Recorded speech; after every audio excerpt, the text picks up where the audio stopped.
The following program contains strong language and is intended only for mature audiences.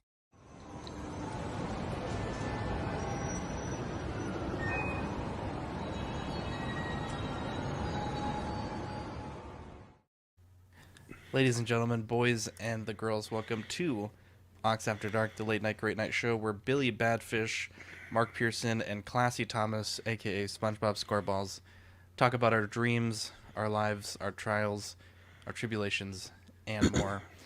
Today's going to be a little bit more heavy on the trials and tribulations. I've had a tough week last week, a tough week this week. But before I get into some of the things that I've been dealing with, Badfish, tell me, how's your week been so far? This week, geez, it was a shorter week here. We had the Monday off, so just working and stuff like that. So nothing too crazy. Second week in my son's daycare, so it's been a little crazy. But he got sick the first week, so Bro, nothing crazy. when Vivi was in school, I would say I typically had a pretty good immune system before I had kids. But bro, my shit was fucked that first year. I was like getting like throwing up, like getting colds, getting sore throats, like every 2 weeks. They have like just the worst germs, and I've kind of improved my immune system since then. You know, now that I'm used to it, but boy, it's tough, man. Yeah, Cuervo says be ready to be sick for a year because your immune system has to get strong too. Because I know your son, I think he's been home with you guys the whole time. So now that he's exposed to all that, it's gonna be difficult for him, and then you're gonna naturally get sick. And the messed up thing is, his immune system's gonna be much stronger than yours. So he may have something and give it to you. He'll be symptom free, and you'll be keeling over. That's the worst part. That's the I'm worst part. generally really lucky with I'll get sick like once or twice a year. So I'm gonna see what happens now, but yeah. Yeah, it's really tough with kids too. Even when they still get a little bit older, they still don't like wipe their ass properly. So they'll be sitting there and putting their hands in their mouth. So you're getting like all this fecal matter. If I it's don't, so I have a itchy, bidet. you need to go back. Wow, Yeah. for round two. That's just a little bit of advice. Time That's for why a I don't have- rewipe. So I got the bidet. Yeah, I was just thinking, clean it That's all out. that's a better point. Yeah. Yeah, Get one of those. I'm the only one that uses it though. get the pre-wash. There you go, Thomas. You got some fancy glasses. You had some fancy glasses a few shows ago, and I'm jealous. I like what you have going on. Yeah, I'm kind of going back to my old days where I used to wear glasses a whole lot. So I'm just kind of feeling myself just a little bit, and just trying to enjoy things a little bit.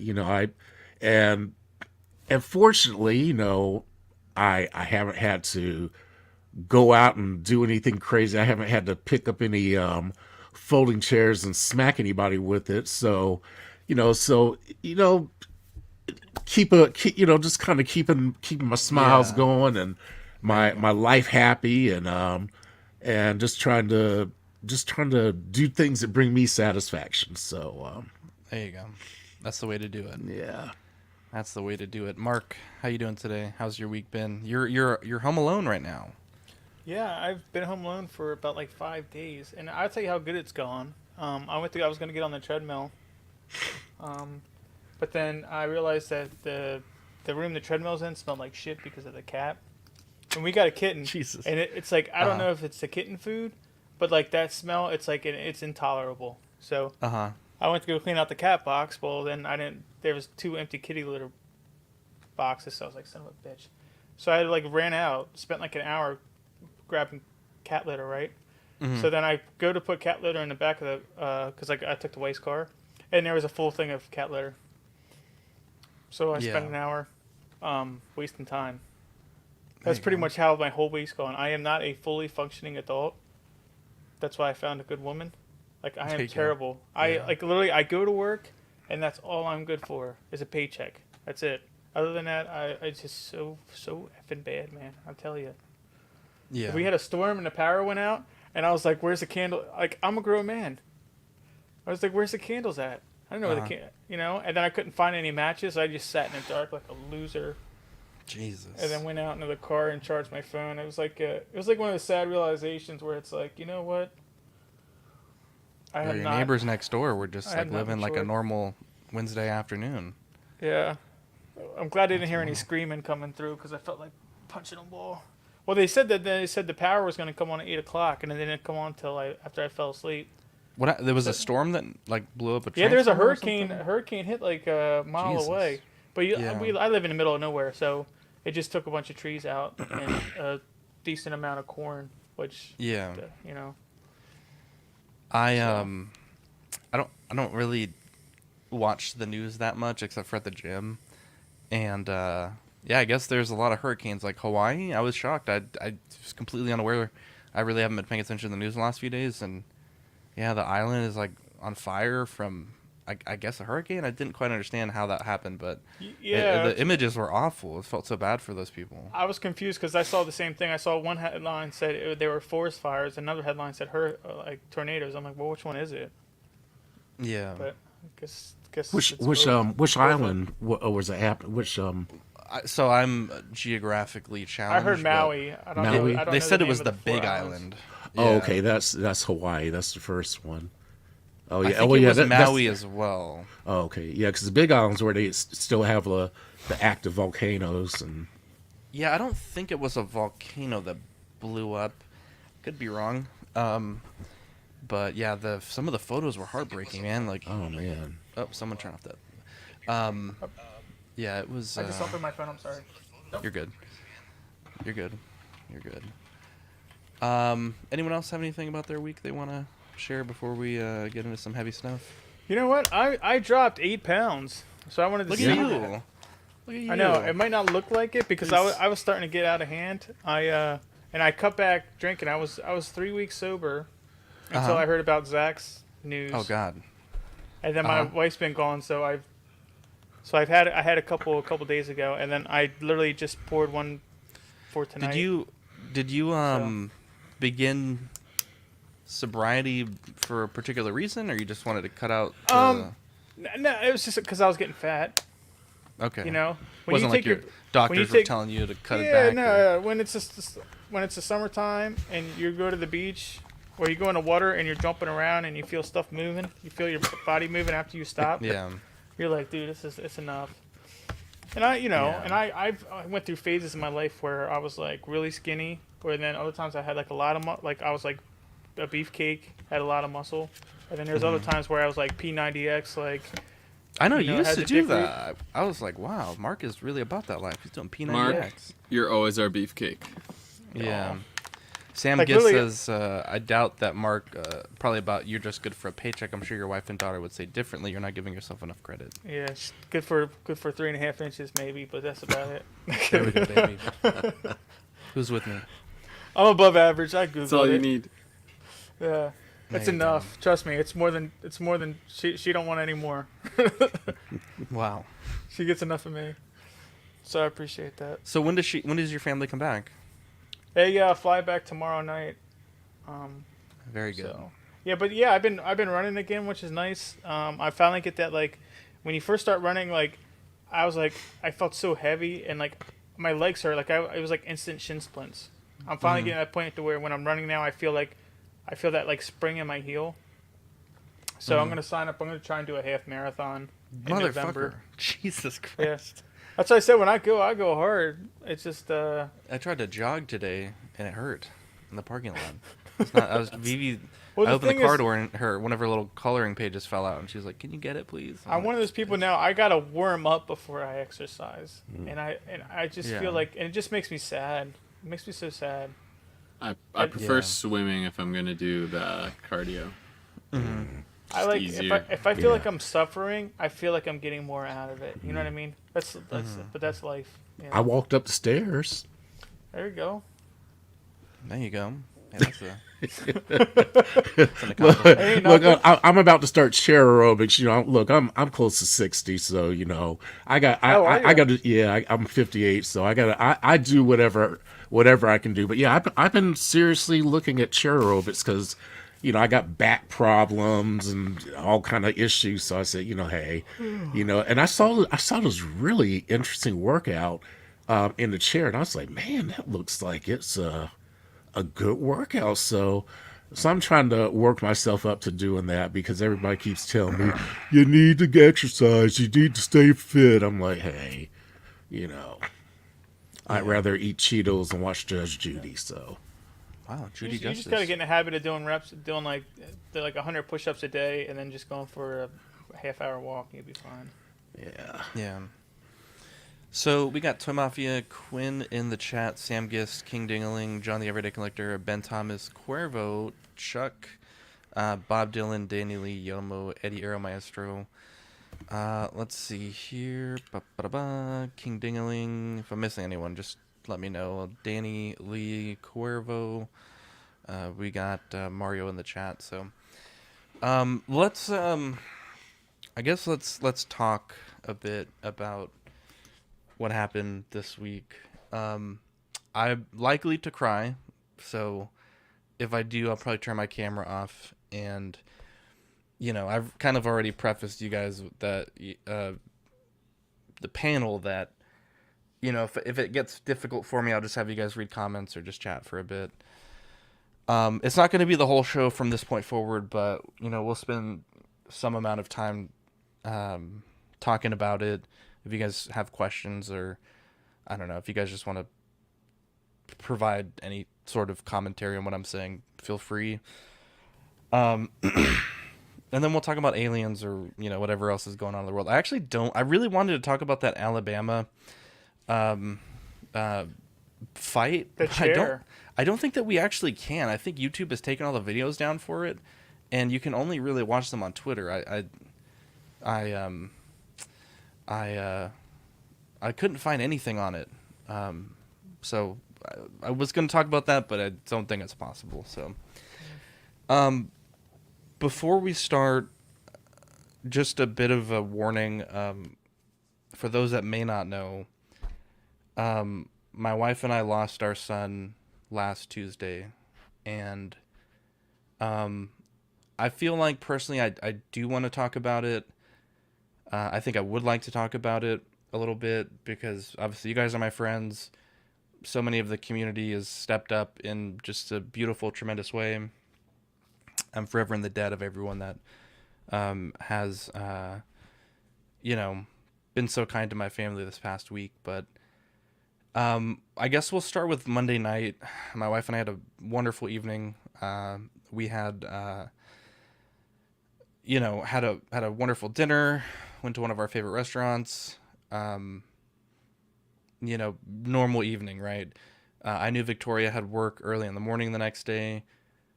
And I think a lot of what this has made me realize is, and I'm not speaking for you guys, but for me personally, I think I realized that there are times where I've taken relationships that I've had with people, friends and spouse and children, for granted, because there was a moment where I was playing video games and we were on the couch just kind of hanging out, playing video games and talking, and Victoria's like, I'm gonna go to bed, you should come to bed with me. And I was like, no, I kind of want to play, because I think we had unboxing that night. And I was like, no, I'm gonna play a little bit longer. I ended up playing like way too long, and by then she was already crashed out. But everything was normal, right? Like we were good. No indication that anything was amiss. Like I said, she had work early the next day, and she had left a little bit before I was awake. But she gave me a kiss. She was like, "Hey, I love you. You're gonna go to the gym today. Like, what's the plan? Who's picking up Vivi?" And I was, we had the plan, right? Like we were gonna go, and I knew she was busy, but and it's normal that we may not talk a lot during the day. Like I have a demanding job, she has a demanding job.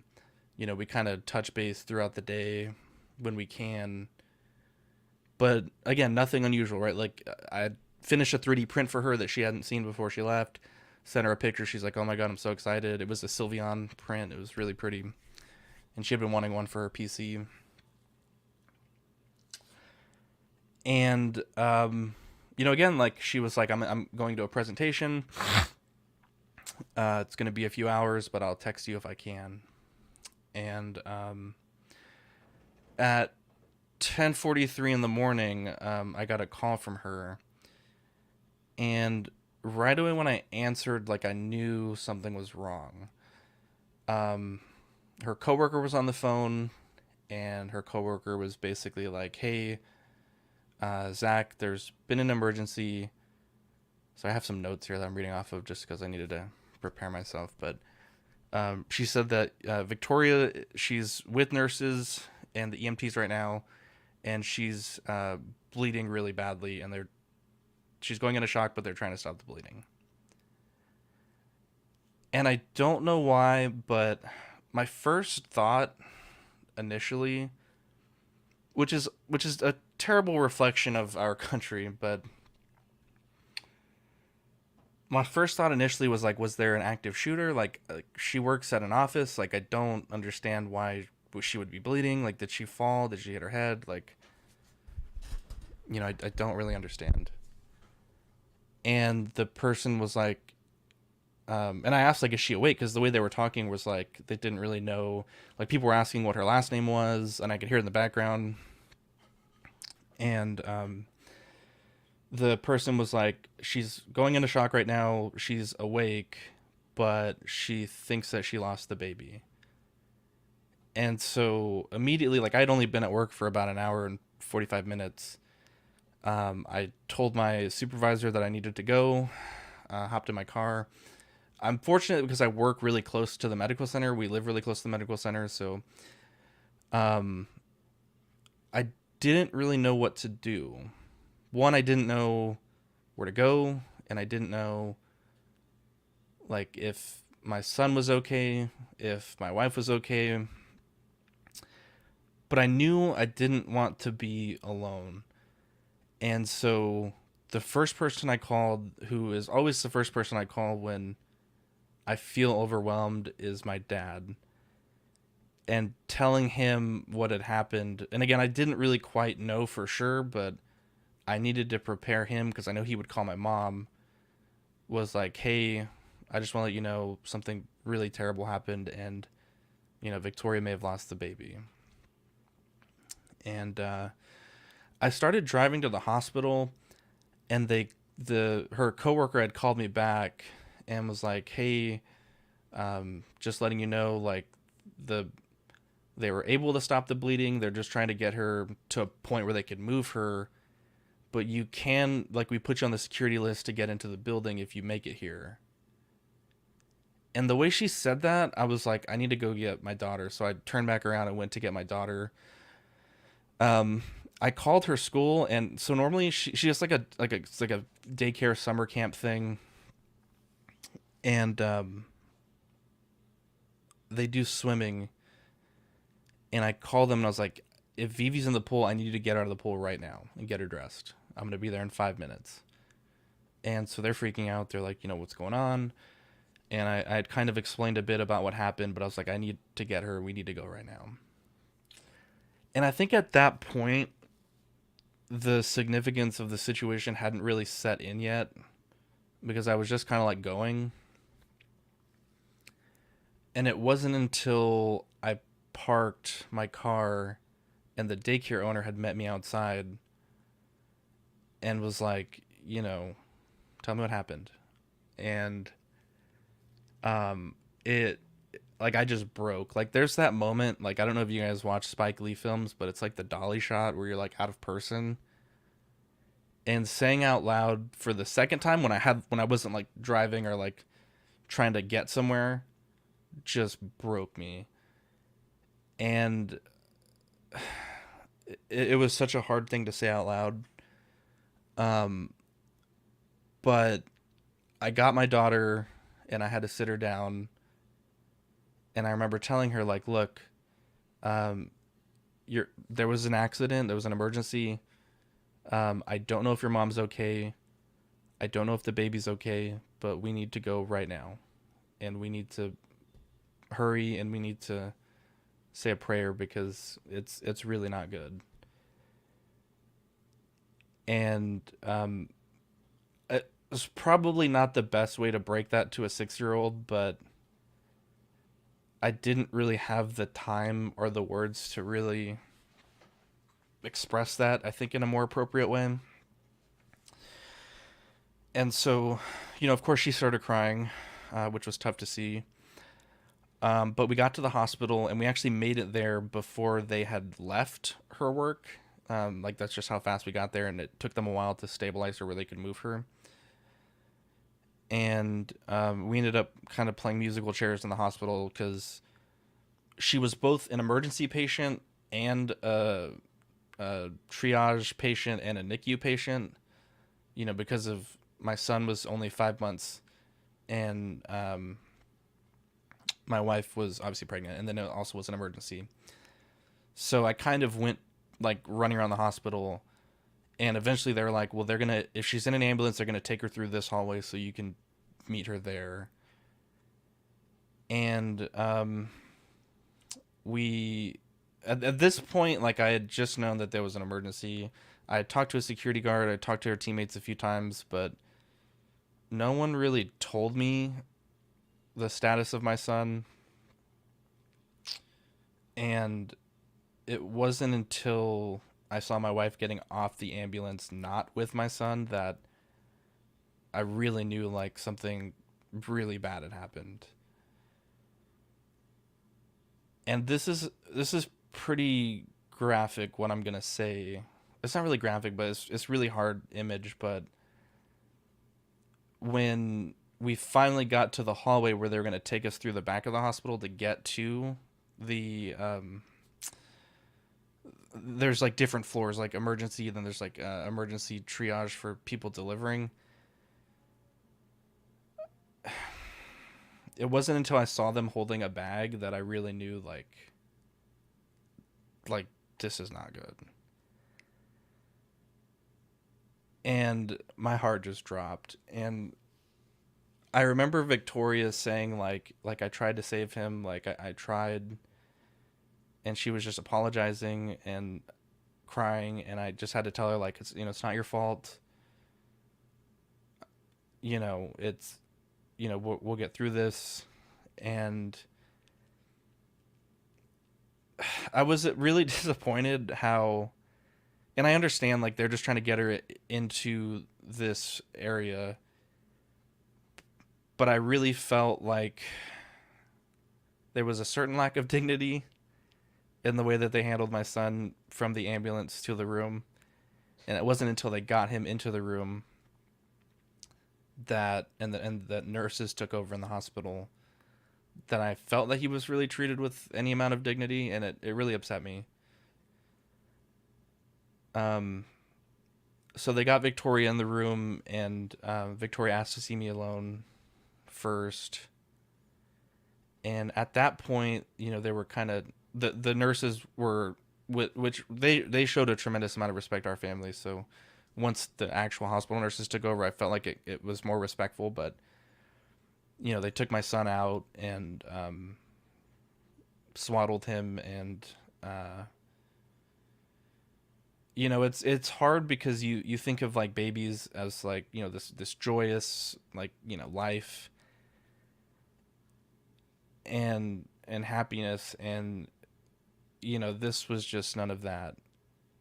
And again, she was apologizing, my wife, and I just had to tell her, like, this isn't your fault. Like, it's not like, we did everything that we could do to bring this child into the world at the right time. It's not your fault. Like, it's no one's fault. And I remember going out and bringing my daughter in and having to tell her that her brother had died. And that was tough.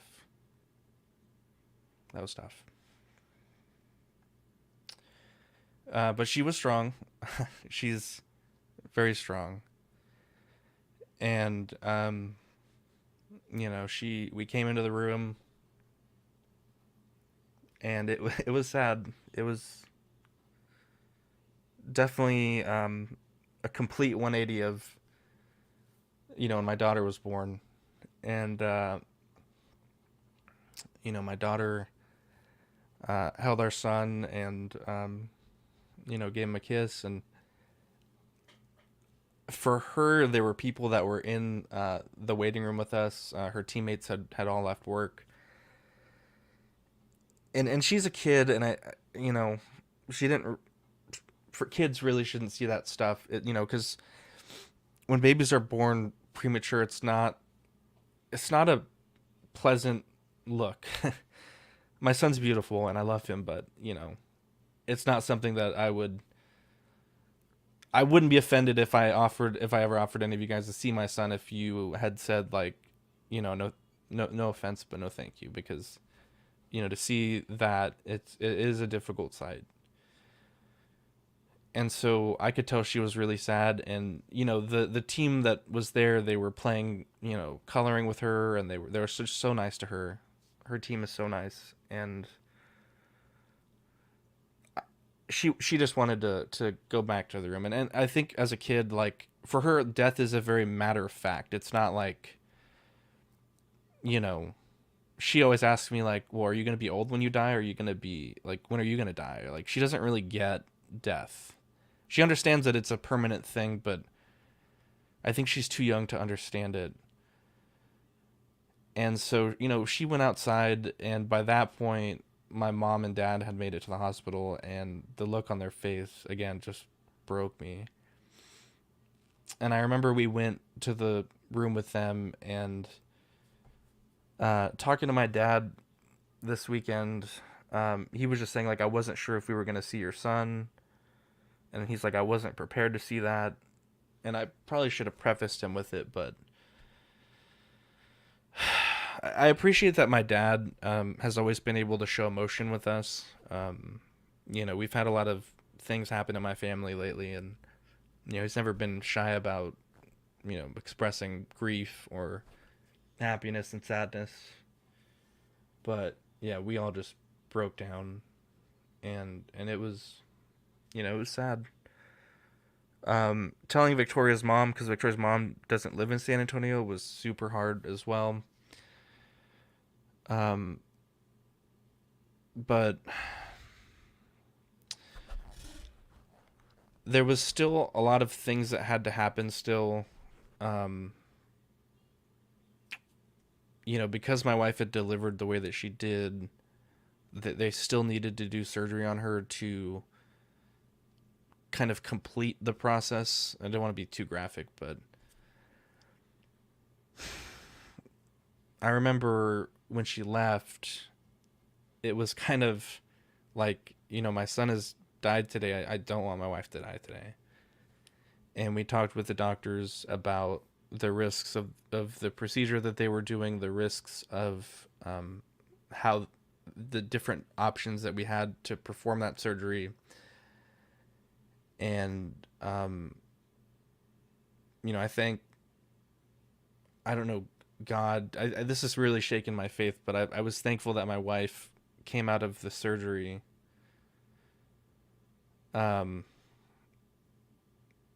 relatively well.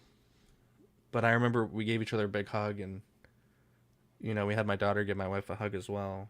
But that was tough. And, we didn't know for about an hour.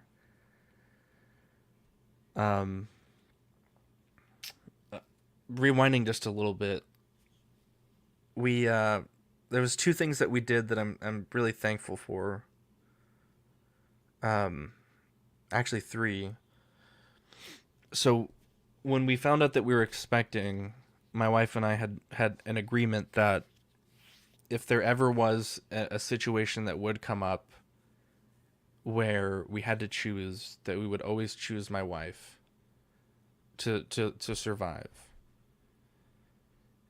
And I don't know if that ever came up during the emergency. I haven't asked. I don't know that I'm strong enough to ask that question. But I'm glad that, my wife came home that day. Because there was a point where they were really worried because of how much she was bleeding. Yeah, that would have been an unbearable thing to happen. But there's two things that I'm glad that we did. Um, the first thing was the hospital does have photographers on staff, both for happy moments and for sad moments. And so they did capture some really beautiful photos of my son. And I'm so glad that we did that because the photos that we took were not good on our phones for a lot of reasons. I only have a few photos holding my son, and my wife has a few, and I have maybe like 10 photos I took because it was a hard thing to want to be happy for, and you know, but the second thing that we did, again, I'm not deeply religious, and I think that a lot of this has really broken some of the faith that I had. But we had a chaplain come out, and they did a blessing, and my parents are Catholic, and I would say that in our family we were raising our daughter Christian, but that's neither here nor there. But we had the chaplain do a blessing, and it was beautiful, in a very weird way, but it was beautiful. And the photographer was there during the blessing, and they recorded the blessing and photographed it, and it was a beautiful moment. But that evening, like I said, we had surgery about 7 p.m., so it was about 8 hours after my wife delivered. And about 9 o'clock, we got my wife back in the room. They moved us about midnight to the 5th floor, which is like the pregnancy recovery. And I remember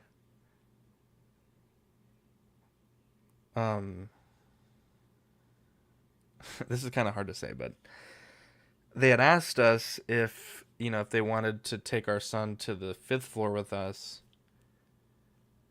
But I think at that point we had kind of accepted, like, this is what happened. And I think we were kind of ready to say goodbye to his physical body. And so, they didn't take him to the 5th floor. But, mostly just for observation. I think they offered if we wanted to go home that day we could, but they wanted to make sure that my wife didn't have any infections from her procedure. And obviously the delivery environment wasn't sterile where she was at. But unfortunately, I work for Medicare, and I don't have like bereavement time, so I've been back at work. My wife's company is incredibly generous. They approved her for, I think it was 6 weeks. And if she needed more, they can work with her.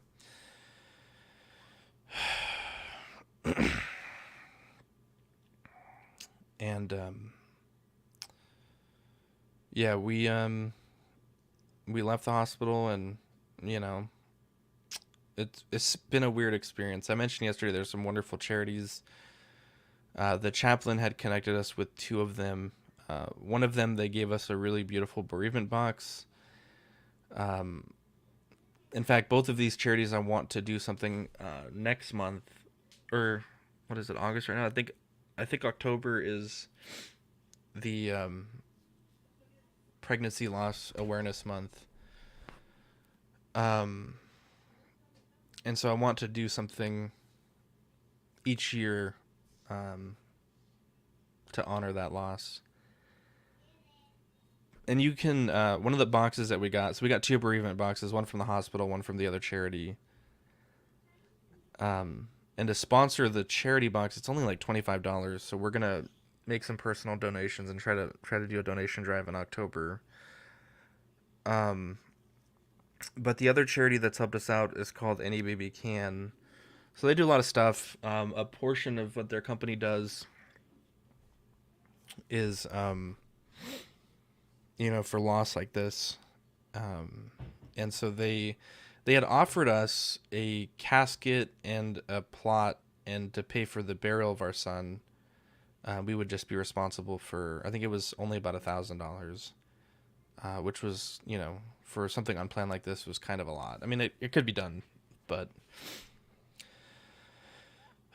it may have been a good option, but it's so far from us. And I think for us to have closure, I think it would be better to have our son at home. But they also offered to pay for his cremation. And so on Monday, my son was cremated. And hopefully by Friday, we'll be bringing him home. But it's it's been tough.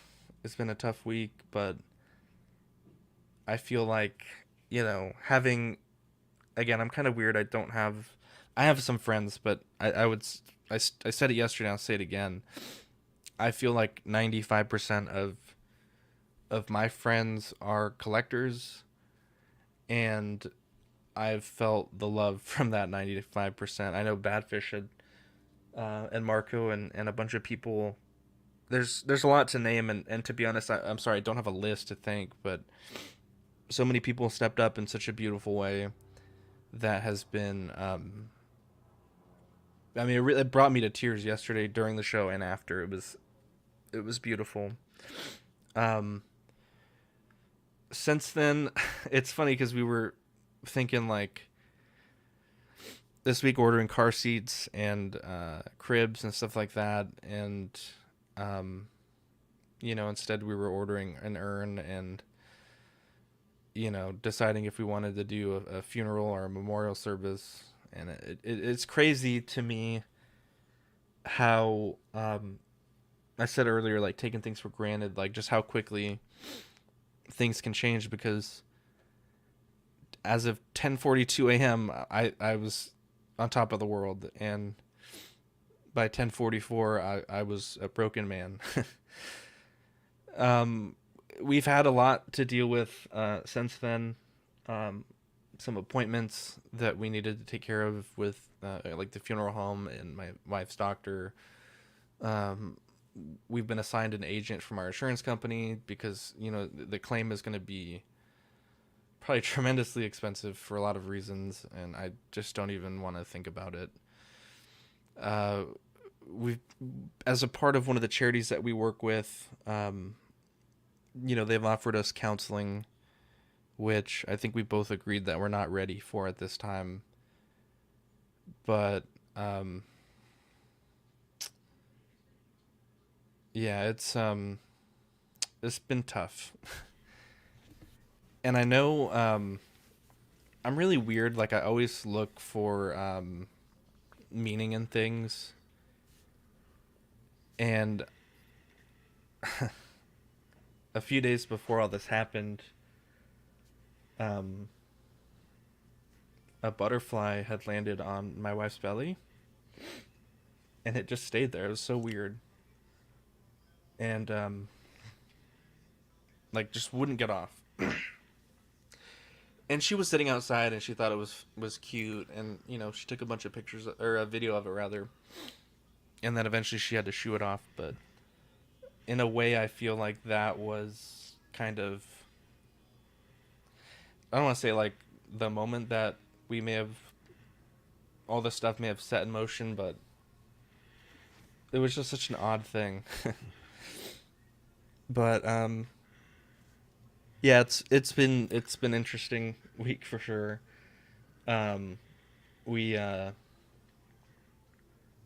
We've talked and with her doctor today, and there are things that they have have to do if we want to potentially have another child. Some things that they would recommend us to do, and that we will do.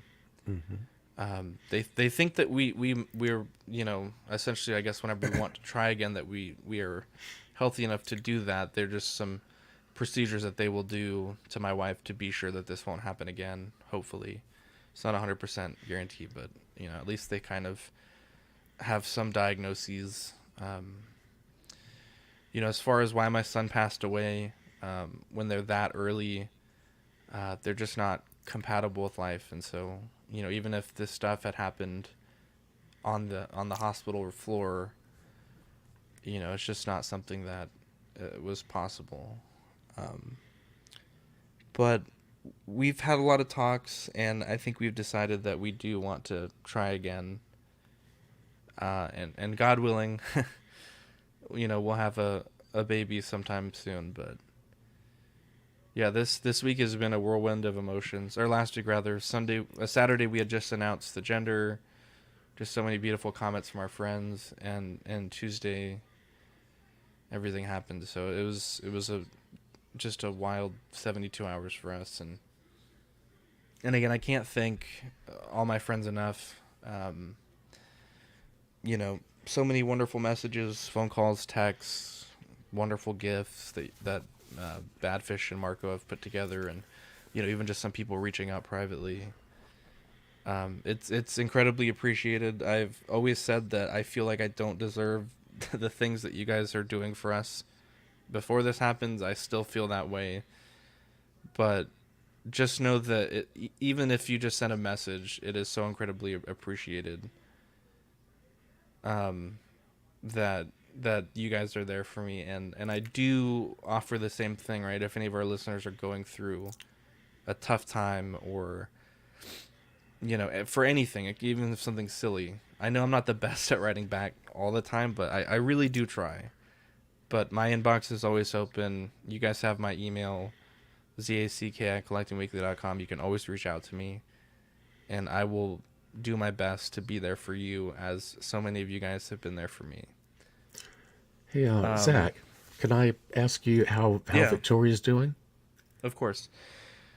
I would say mentally she's, it is a process, right? It's something that I think we're going to grieve for a very long time for. Mm-hmm.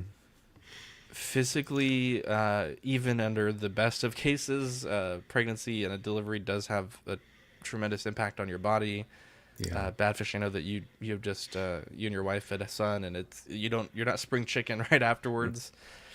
And so she's dealing with the hormonal and physical effects of delivering a child. Yeah. And but we're okay. I think to put it all in perspective, that we had both realized that as partners to each other, there were times where we took each other for granted, but I think this event has, I don't want to say improved our relationship, because I think that's a really awful thing to say, but I think that we've kind of realized that we could be doing better for each other. And I think the most heartbreaking thing, though, and I'm sorry, I know that we were kind of turning a corner on the sad stuff, but my daughter told me 3 things that has, it just broke me. The first thing she said was that she was sad that she didn't have a baby brother anymore. And again, she doesn't understand death, and she doesn't, if you believe it or not, she doesn't really understand the concept of angels or guardian angels. So we had to explain that to her. And then she said a few more things. She was like, well, I was really looking forward to showing my brother my elementary school and helping him pick out a favorite blankie and a favorite stuffy. And that really hurt. But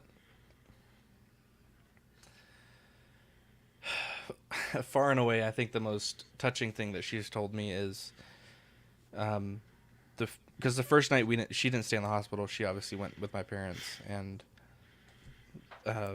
Wednesday, when we were putting her to bed, and we were talking to her about everything, and trying to make sure that she was okay with everything that she had seen and experienced. she asked me if she could name her son. So I've just referred to him as my son this whole show, but my son was a junior, so he would have had, my first and middle name and my last name, obviously. But my daughter asked if she could name her son after our baby. If she ever had a son. But bro, that beautiful. broke me in a good way. But I cried so much when she said that. It was such a beautiful little gesture from the little kid. Yeah. But we're all taking it one day at a time. I think having him home potentially Friday or Monday will be a small amount of closure for us. We picked out a really beautiful urn, and we've been trying to grieve in our own ways. I've been doing a lot of 3D printing stuff for our immediate family, some different things, memorial stuff, and Victoria wants to paint a family portrait, if my son was older. And yeah, it's a process.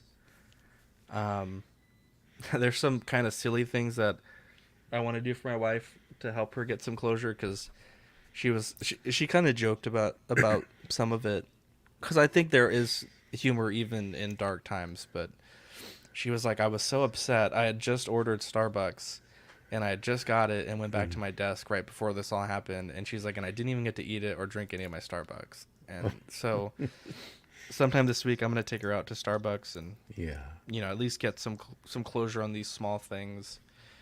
They had asked us if we wanted to do an autopsy on my son, but it's I think he had already been through enough, and my wife and I just didn't really want to have them kind of messing with him. So it's been a week. I've it sounds kind of silly, but I've been writing in a little bit of a journal to kind of get some of my thoughts on paper. And I think even bad things, it's important to remember them and how you felt in those times. So it's not something I've been writing in every day, but just a few times. And there will be triggering things here and there.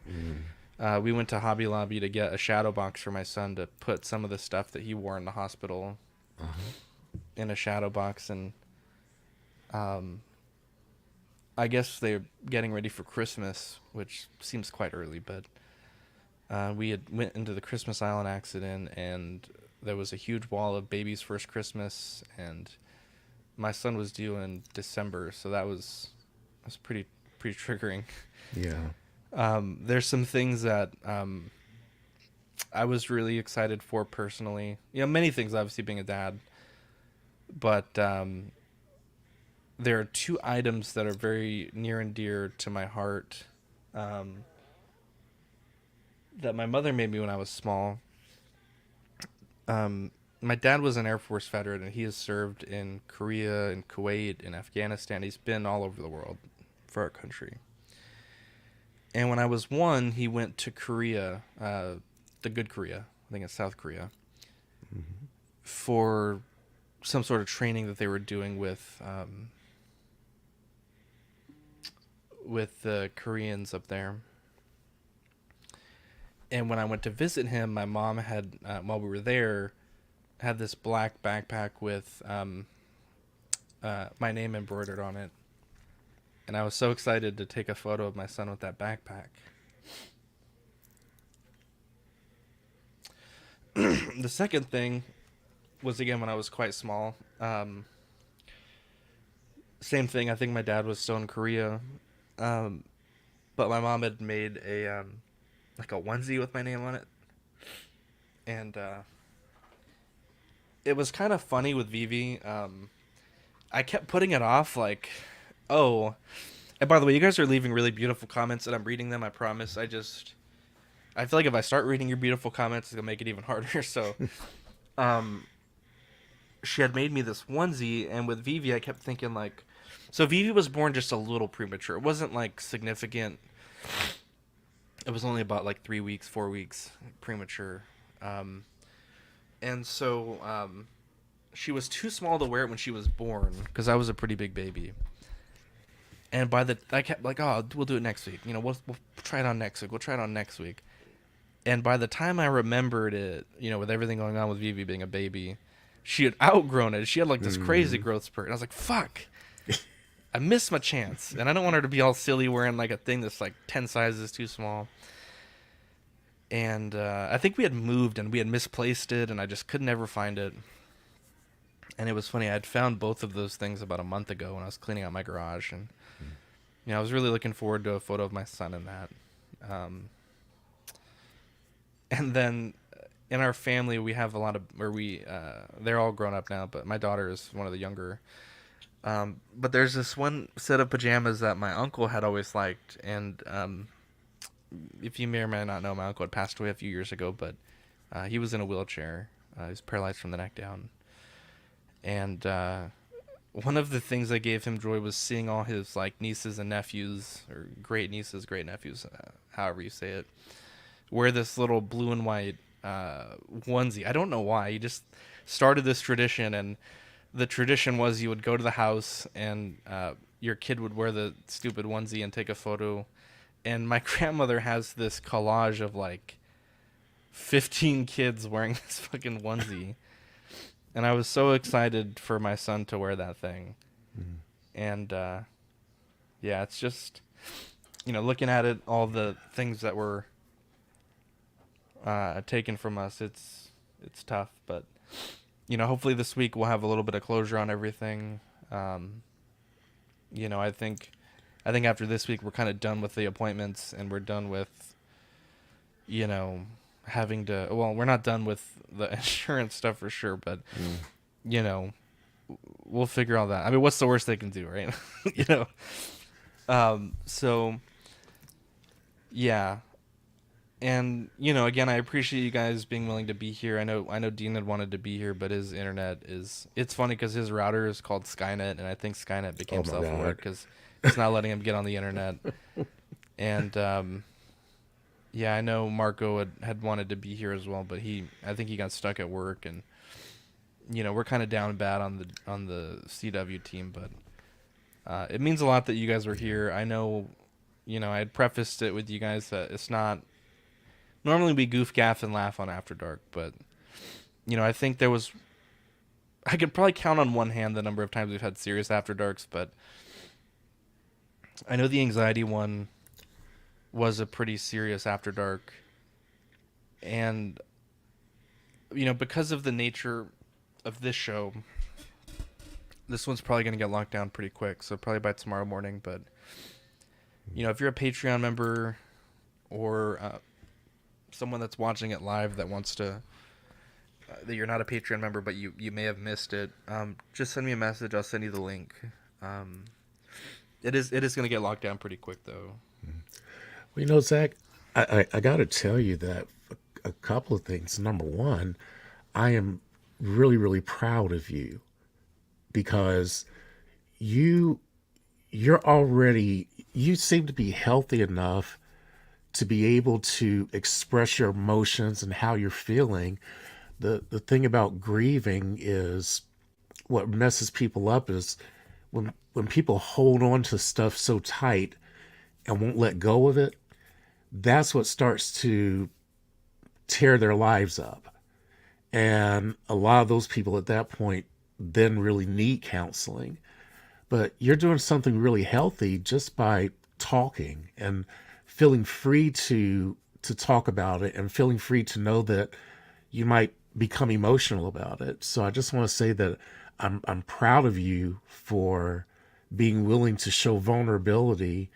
And also, I just want to tell you that your little daughter, Vivi, she's a smart little girl too. And because the one thing about children, I used to do counseling with hospice, and I worked with children. And the one thing about children is that when they grieve, they seem to know how to do things right. Adults kind of mess things up. But kids, when they're grieving, they touch in for as long as they need, and then they touch back out. If they need it again, they touch in and then they touch out. They say what they need to say, then they move on. And I think a lot of times we get hung up because, you know, as adults, we're feeling pain in a way that most that children aren't. And sometimes we might not even think that people can understand our pain. But just being able to be vulnerable enough to talk about it is very courageous of you. And I just want to let you know that you're a fine example, not only for this community, you're a fine example for your family. And I'm just, after when you were telling your story, I was like, I am so glad that you went and got Vivi, and that you were all together, Yeah. because she, strangely enough, she probably needed to be there because she knew about the baby, and she clearly was invested. Yeah. And so it was good that you were able to tell her and not do what a lot of parents might do, is try to protect them, so they try to exclude them. But Yeah. by including her, I think you've made it clear a clear example to her that it's all right to talk about this, and daddy will listen to you. Yeah. And yeah, so you're a good dude, man. You really are. You That means really a lot, are. man. Yeah, I try. And there's times where it's funny because I guess if I could give any advice to my friends that have children or significant others or people I guess it's everyone, people that they love, is never take those people for granted. Um, because in a way I think I got a bit complacent with everything.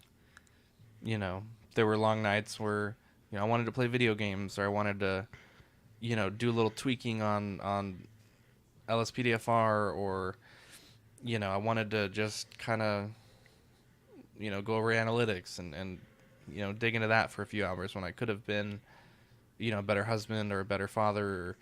Or, our times where Vivi wanted something and I kind of rolled my eyes like, oh, like you're bothering me, like leave me alone.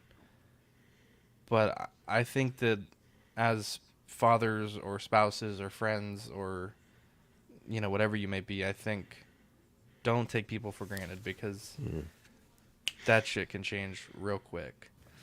I did want to show you guys just one thing, because I've never seen a butterfly like this, but this was the species of butterfly that my wife had, that had landed on my wife, and, it was such a beautiful little animal. So my wife and I are gonna, because we do have some hand and footprints of my son.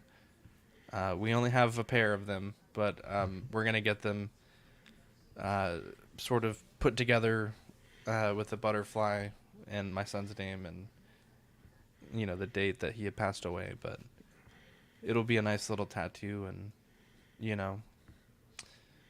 in fact, let me see if I can find the video. It's such a I remember when it happened, I thought, wow, that's really eerie,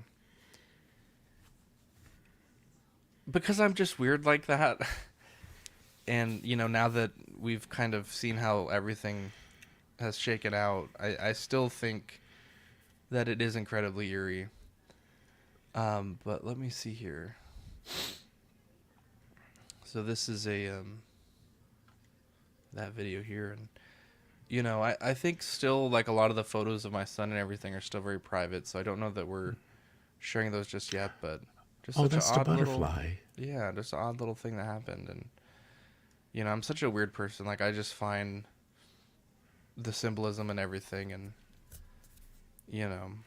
Have you ever considered maybe making some plants that cultivate or encourage so- butterflies to grow around? Exactly. Yeah. So it's too hot right now in Texas, because if you look at my yard, it's fucking nuked from the sun. But in the spring or winter, my dad and my brothers were gonna make a garden in our yard, and when my dog died, we had gotten a sort of not necessarily a tombstone, because he's not buried in the yard, but sort of a memorial stone, and we're gonna have one made for my son. and Oh, we're gonna put them in good. the garden. And at the hospital, to symbolize that there had been a loss in the room, for the baby floor, they had put a purple card with a white rose on all the rooms that we were in, to kind of signify like, hey, if you're coming into this room, it's not a happy room, and you need to have, a little bit more respect than you might normally have Yeah. coming into a room.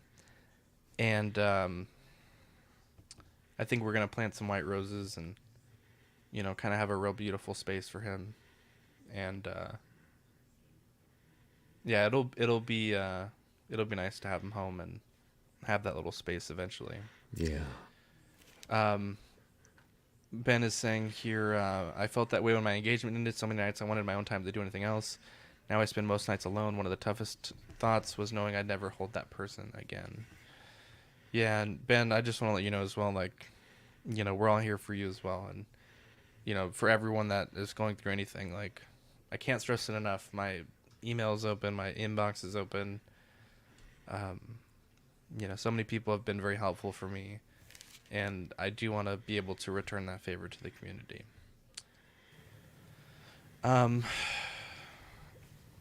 That was tough, but we made it. We made it to the other side. I just want to say real quick, Zach. When my oldest Olivia, when Katrina was in a hospital, we were sitting there and they induced her to go in labor, Yeah. and I didn't realize how any of this stuff worked. The way they explain it to you is not how it works at all when you have a kid. Yeah. They're in there, they're like sitting there, they're grabbing, they're saying 2 centimeters, saying, oh, you're so close, keep pushing, and then they leave the room, and hours go by. Yeah, it's a weird process. It doesn't happen in the TV shows and the movies. It happens so quick. Yeah. So I'm just sitting there and I'm telling you, it's one of those situations. I hadn't slept for like over 24 hours. I had so much anxiety about our first child, and I was just sitting there watching, because it has your wife's heart rate and then it has your baby's heart rate. Yeah, it's wild. Yeah. Well, my Olivia, her heart rate stopped, Yeah. and I looked and I didn't see anything happen. I'm like, and then I look at the nurse and I say, what's going on there? What's that about? And then next thing you know, I see 20 people pop in and they kick me out of the room. Let me tell you, it is so hard when you have no control over anything. And it's literally, and my second biggest takeaway from this is my heart hurts that your faith, that it hurt your faith, because when I was in another room and I prayed so hard. I prayed the hardest that I ever prayed in my life, and I felt a cold, like, when it's like super hot and then you get ice thrown on your back and you feel relief. I prayed so hard. I said, God, please, I am worthless. Just drop Heath dead and make sure she's okay, And I'm telling you, I never prayed so hard in my fucking life. As much as, and I've had some shit happen in my life, push come to shove, he's been there for me. You know what I mean? I've always been on the right side of horrible. You know what I mean? I had 2 brothers die in a car accident. That was a struggle. My mom died a week before my wedding. That was a struggle. But when I prayed, things just turned around. My life just got so good. So I'm sitting there and I'm praying, and the next thing you know, I don't hear anything, and they're like, what, and then they bring me back in the room, and I'm telling you what, when I saw my daughter for the first time, that feeling, I can't. God, if I could ever just touch it. I don't know what doing cocaine's like, but with the way people talk about it, that's the way it was, and the fact that you, poor little Zach, the fact that he came into the world, that you had to tell him goodbye, that shook my faith, and and my faith is strong, and don't lose it. the thing is, you got to understand. I met your family, Zach. Between Victoria and Vivi, you are so fucking blessed. I mean, I'm sorry, poor little Zach didn't get to enter this world. It hurt me. It hurt me when I heard about that. But no, there is a plan. I mean, look at you. You're an angel. You don't need to tell Vivi about guardian angels. You just do this. Just do this. You know, let her know that's your father. You know what I mean? You have a father, thou art in heaven, and then you have your on earth. You rule this world, Zach. You let her know. You know what I mean?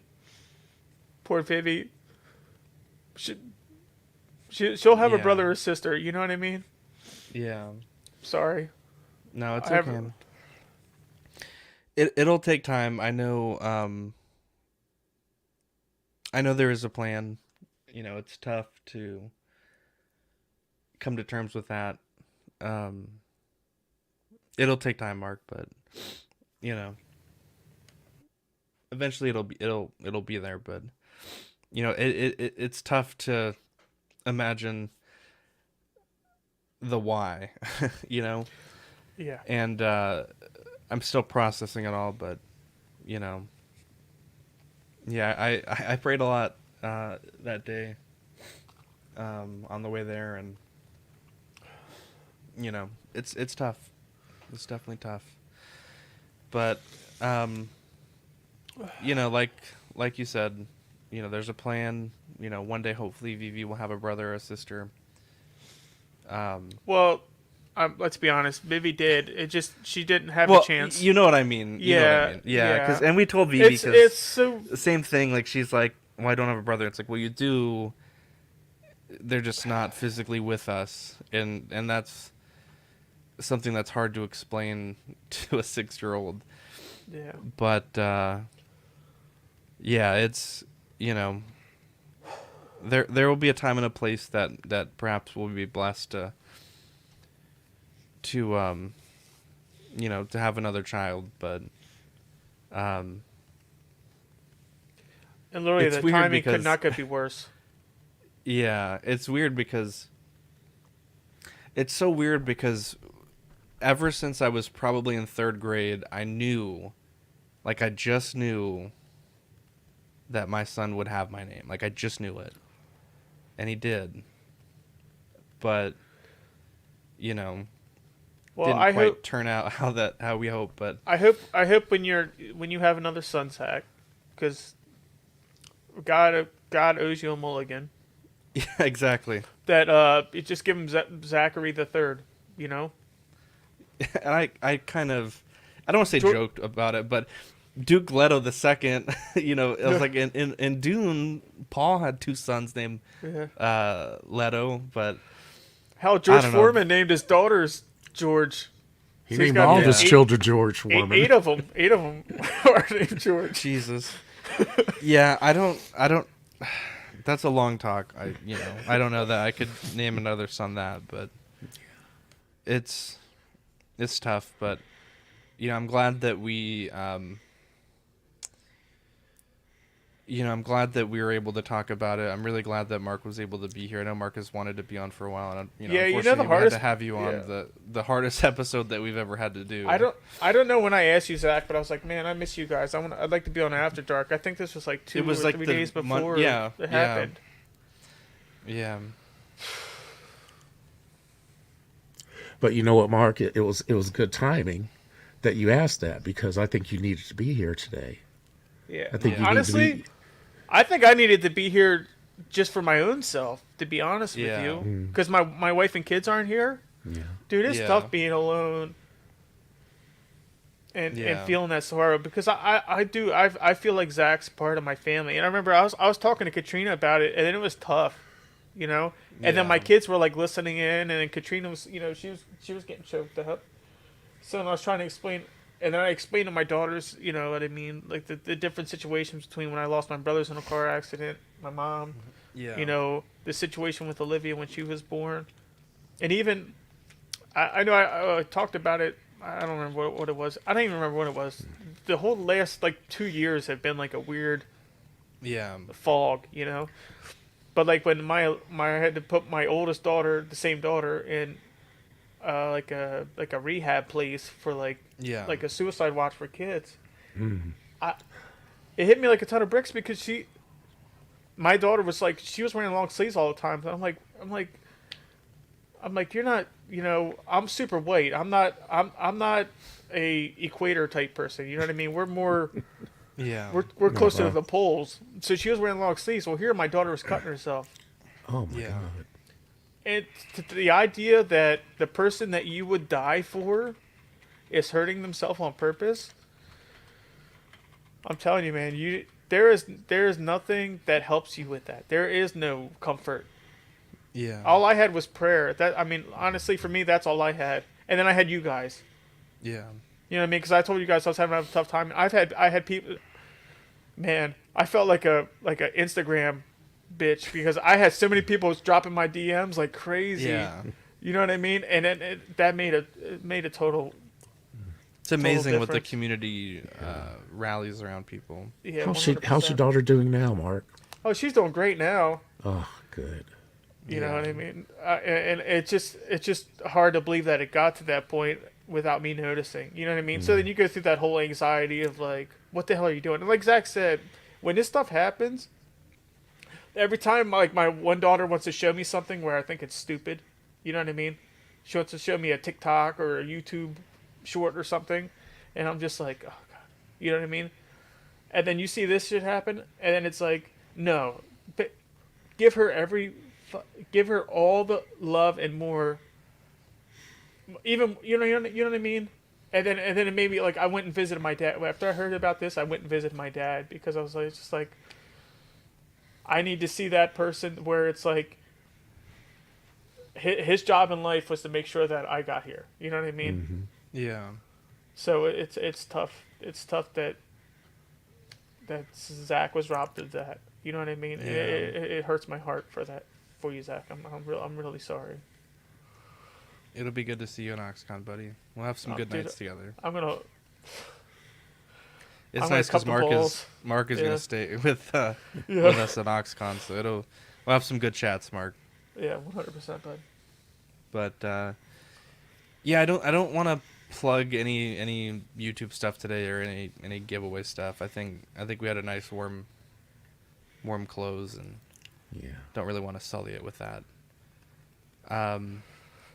Yeah, Oxcon's gonna be good. It's gonna be a It's good gonna one. be so good. I can't wait. But I say this every episode, and I truly mean this, but I mean this more now.